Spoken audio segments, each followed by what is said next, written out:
민족들이 주를 찬송하게 하소서, 민족들이 주를 찬송하게 하소서라는 제목으로 시편 67편 1절부터 7절까지 말씀을 함께 나누겠습니다. 오늘날 교회는 세상 사람들에게 많은 욕을 먹고 있습니다. 코로나 전부터 이미 심해지고 있었고, 코로나 팬데믹이 시작된 이후에 교회를 향한 비난은 걷잡을 수 없이 커지는 것 같아요. 여러 가지 이유들이 있겠죠. 우선은 이 시대가 악한 것도 있습니다. 이 시대는 분노의 시대를 넘어서 마치 혐오의 시대인 것 같습니다. 답답하고 화가 나는 마음을 누르고 누르다가 이 부정적인 에너지를 어딘가에 표출해야 하는 겁니다. 그래서 혐오의 대상을 만듭니다. 그 결과가 남녀 갈등이나 세대 갈등이나 지역 갈등 등으로 나타나기도 하고, 혹은 어느 나라를 대상으로 하기도 하고, 또는 특정 인물을 대상으로 하기도 합니다. 뭔가 작은 빌미라도 생기면 그냥 혐오성 발언들을 쏟아냅니다. 안타깝게도 코로나 팬데믹 기간 중에는 교회가 그 대상이 되어서, 사실 교회가 잘못한 게 아닌 사건에도 그냥 단지 기사에 교회가 나왔다는 이유만으로 입에 담을 수 없는 저주들을, 악담들을 막 교회를 향해서 쏟아붓기도 합니다. 또 다른 측면에서 보자면, 사실 어느 시대에도 교회는 핍박을 받아오긴 했습니다. 요한일서 3장 13절에 형제들아 세상이 너희를 미워하여도 이상히 여기지 말라 라고 요한 사도가 권면합니다. 진리를 미워하는 세상 권세는 진리를 따르는 성도를 미워합니다. 이것이 이상한 일이 아니라 당연한 일이라는 거죠. 요한복음 15장 18절과 19절에 예수님이 제자들에게 말씀하십니다. 세상이 너희를 미워하면 너희보다 먼저 나를 미워한 줄 알라. 너희가 세상에 속하였으면 세상이 자기의 것을 사랑할 것이나 너희는 세상에 속한 자가 아니요 도리어 내가 너희를 세상에서 택하였기 때문에 세상이 너희를 미워하느니라. 하나님을 대항하여서 범죄한 사탄의 세력은 지속적이고 교묘하게 세상 사람들을 홀립니다. 진리를 미워하게 만들고 하나님을 미워하게 만듭니다. 그리고 이 세상의 가치관들을 사랑하게 만들고 그것들에 흠뻑 빠져서 매달리며 살게 만듭니다. TV, 유튜브를 통해서 또 문화와 교육을 통해서 이 시대의 경제 논리와 여러 상황적인 요소들을 통해서 세속적인 가치관에 침몰되도록 만듭니다. 타락한 세상은 예수님을 미워하고, 그래서 예수님을 따르는 성도들을 미워합니다. 그렇기에 교회가 받는 고난과 핍박은 사실 대단히 놀라운 일이 아니라 오히려 당연한 것입니다.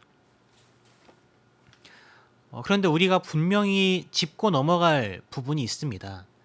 그리스도인이 진리를 전하고 하나님의 어떠하심을 삶의 현장에서 드러낼 때 받는 고난, 그러한 고난이 있을 수 있습니다.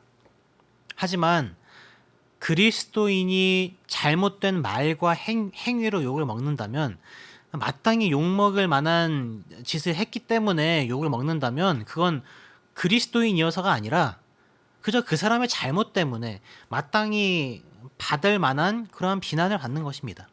오히려 그 사람의 죄악으로 말미암아 교회가 욕을 먹고 하나님의 이름이 조롱당하는 겁니다.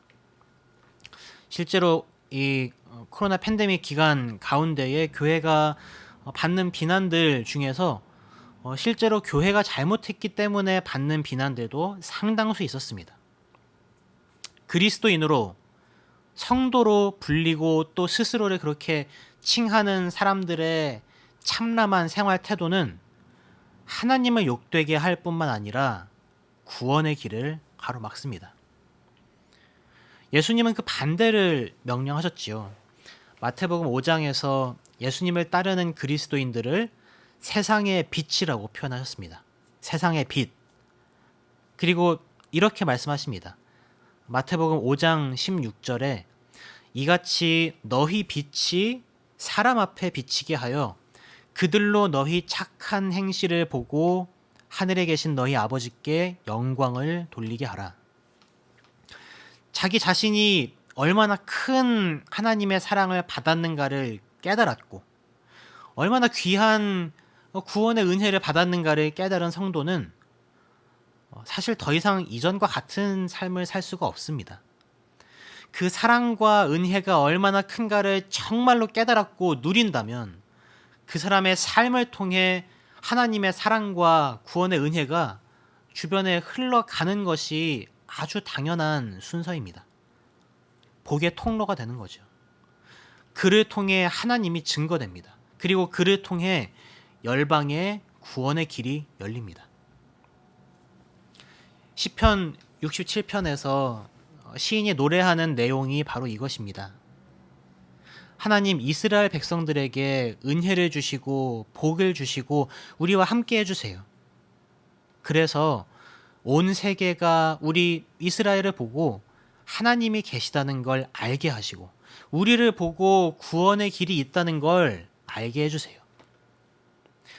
여러분 이스라엘 사람들이 얼마나 그 선민 사상이 강했는지 아시죠?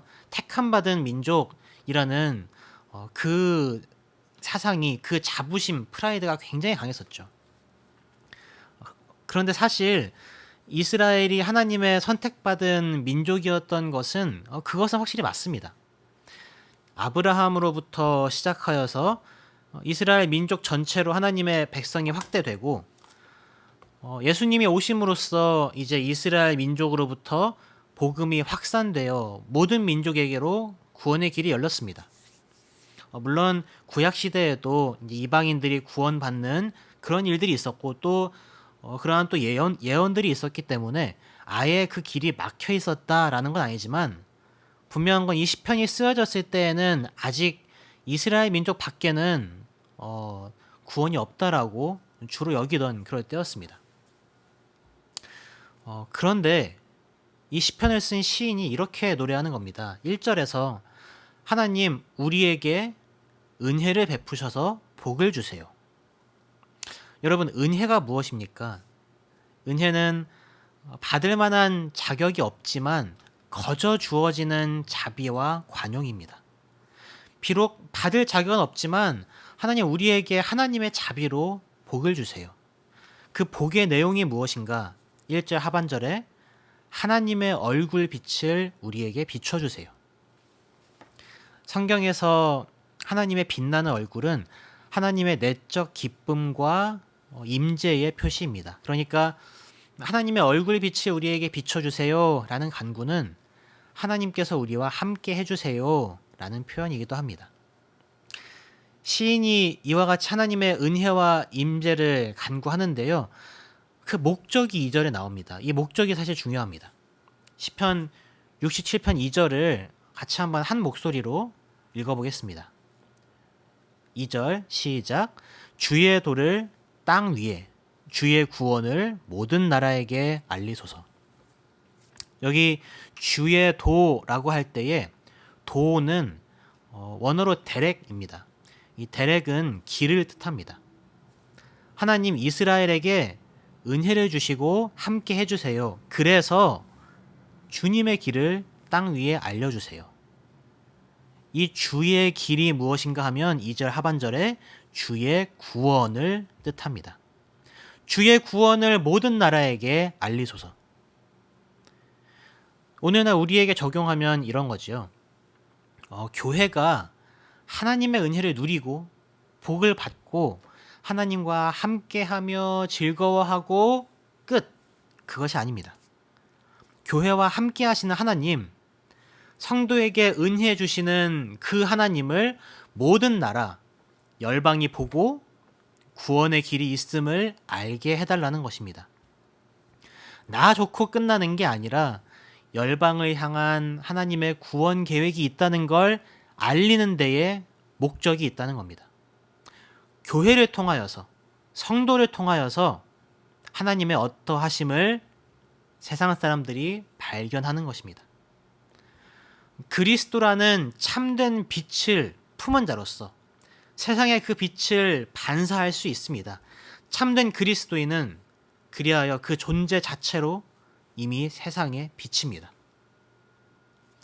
여러분, 이제 월요일이 되었고 또 한 주간의 치열한 삶이 기다리고 있는데 우리는 삶의 현장에서 비칩니까? 하나님의 은혜와 그리스도의 함께 하심이 우리의 삶에서 나타납니까? 저 스스로에게도 질문해 봅니다. 나는 매일의 삶에서 빛으로 있는가? 나를 통하여서 하나님의 함께 하심이, 그리스도의 함께 하심이 나의 삶에서 나타나는가? 생각하면 생각할수록 부끄럽고 또 하나님께 죄송한 마음 뿐입니다. 사실 세상의 빛으로 살아가는 것이 참 힘듭니다.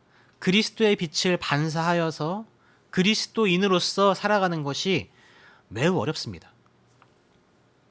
그러나 성도 여러분, 그럼에도 불구하고 우리가 회개하고 우리의 삶으로 하나님을 증거하기 위해 애쓰며 하나님의 도우심을 구하면 그러면 그때 놀라운 일들이 생깁니다. 세상 사람들이 하나님을 찬송하기 시작합니다. 오늘 본문 3절과 5절은 같은 내용을 반복합니다. 하나님이여, 민족들이 주를 찬송하게 하시며 모든 민족들이 주를 찬송하게 하소서. 온 세상 사람들이 하나님을 주님, 주인으로 인정하고 찬송하게 하시기를 구하는 간구가 두 번 반복해서 두 번씩 연달아서 4번이나 반복이 됩니다. 성도가, 교회가 이 사회와 국가 안에서 어떤 역할을 해야 합니까? 하나님의 살아계심과 하나님의 성품을, 하나님께서 행하신 일들과 행하실 일들, 특별히 심판과 구원, 마지막 때에 이루실 일들을 증거하고 대비하도록 하는 것입니다. 타락한 세속적 가치관이 아니라 진리 가운데 하나님의 선한 뜻이 이루어지도록 하는 것입니다. 4절에서 모든 나라들이 기쁘고 즐겁게 노래하기를 바랍니다. 왜냐하면 하나님께서 백성들을 바르게 판단하시고 모든 민족들을 인도하실 것이기 때문입니다. 세상 사람들이 하나님의 공의로운 심판이 있을 것을 압니다. 하나님께서 다스리시며 인도하실 것을 압니다. 그런데 하나님의 공의로운 다스리심, 공의로운 심판, 하나님께서 다스리시고 인도하시는 것, 그것 때문에 싫어하거나 좌절하는 것이 아니라 기쁘고 즐겁게 노래합니다. 5절에 다시 한번 모든 민족들이 주를 찬양하게 하시기를 구합니다. 이방인들에게, 비그리스도인들에게 하나님의 은혜와 함께 하심이, 하나님의 구원하심이 올바로 전해질 때 그곳에는 끝없는 찬양이 있습니다. 왜냐하면 하나님과의 틀어졌던 관계가 회복되었기 때문입니다. 6절에 땅이 그의 소산을 내어주었다라고 합니다. 여러분, 아담이 타락했을 때 땅도 사람과 함께 저주를 받았습니다.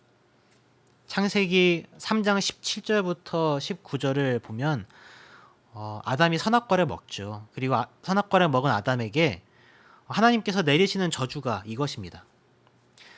17절부터 19절을 보면요, 창세기 3장에 땅은 너로 말미암아, 땅이 너 때문에 너로 말미암아 저주를 받고 너는 내 평생에 수고하여야 그 소산을 먹으리라. 땅이 내게 가시덤불과 엉겅퀴를 낼 것이라.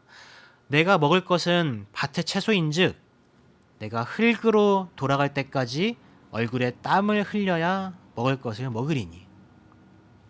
사람의 범죄로 이 땅과 자연계도 함께 저주받았습니다. 그런데 오늘 본문 6절에서 사람의 땀 흘림 없이도 땅이 그의 소산을 내어주었다라고 합니다. 그리고 이것이 하나님께서 성도들에게 주시는 복이라고 합니다. 그러니까 하나님과의 온전한 관계의 회복을 의미하는 것이죠. 그리고 7절에서는 다시 한번 하나님께서 성도에게 주시는 복으로 말미암아 땅의 모든 끝, 온 세계가 하나님을 경외할 것이라고 말합니다. 매일매일 치열한 삶의 현장에서 영적 전쟁을 감당하시는 성도 여러분, 우리가 무감각하게 세상의 흐름에 쓸려 다닐 수도 있지만 우리가 정신 똑바로 차리고 영적으로 깨어서 보면 우리는 매일 전쟁 중에 있습니다. 그리고 이 영적 전쟁에서 사실 우리가 가진 힘은 보잘것없습니다. 왜냐하면 우리 역시도 본질상 전적으로 부패한 진노의 자녀이기 때문이죠. 그러나 이 전쟁통에 우리는 홀로 내던져지지 않았습니다. 하나님이 우리와 함께 계십니다. 아니, 하나님께서 먼저 우리에게 찾아오셔서 본질상 부패한 진노의 자녀였던 우리에게 하나님께서 먼저 찾아오셔서 우리와 함께 해주셨습니다. 우리는 하나님의 은혜를 구하고 하나님의 복을 받아 누리고 하나님께서 함께 해주실 것을 구할 수 있습니다. 우리와 함께 해주실 그러한 존재가, 구할 수 있는 존재가 우리에겐 있습니다. 그래서 우리는 연약해도, 우리는 부패하고 실패하고 매일 넘어지지만, 우리는 연약하지만 함께 하시는 하나님은 강하시기 때문에 매일의 영적 전쟁에서 승리할 수 있습니다. 그래서 오늘 하루 예수님께서 정의하신 그 그리스도의 모습으로, 교회의 모습으로 우리가 살아갈 수 있는 겁니다. 우리는 세상의 빛으로 살아갈 수 있습니다. 우리의 말과 삶의 방향성을 통해서 참 빛이신 그리스도가 우리를 통해 나타날 수 있습니다. 네, 그때 누군가는 비난하고 공격하겠죠. 그러나 누군가는 우리의 선한 행실을 통하여 증오와 분노가 난무하는 이 세상과 대비되는 구원의 길이 있음을 발견하고 하나님을 찬송할 수도 있습니다. 오늘 하루 우리가 빛으로 살아갑시다. 기도하겠습니다. 하나님, 우리가 은혜를 구하고 함께 거하여 주시기를 구할 수 있는 대상이 우리 하나님이시기에 참으로 감사합니다. 오늘도 우리가 주의 은혜를 구합니다. 오늘도 우리가 주님의 임재를 구합니다. 주를 힘입어서 오늘 하루 주님의 빛을 세상에 비추고 주를 증거하는 삶을 살게 하소서. 오늘도 마주할 영적 전쟁에서 하나님을 힘입어 승리하게 하소서. 예수님의 이름으로 기도드립니다. 아멘.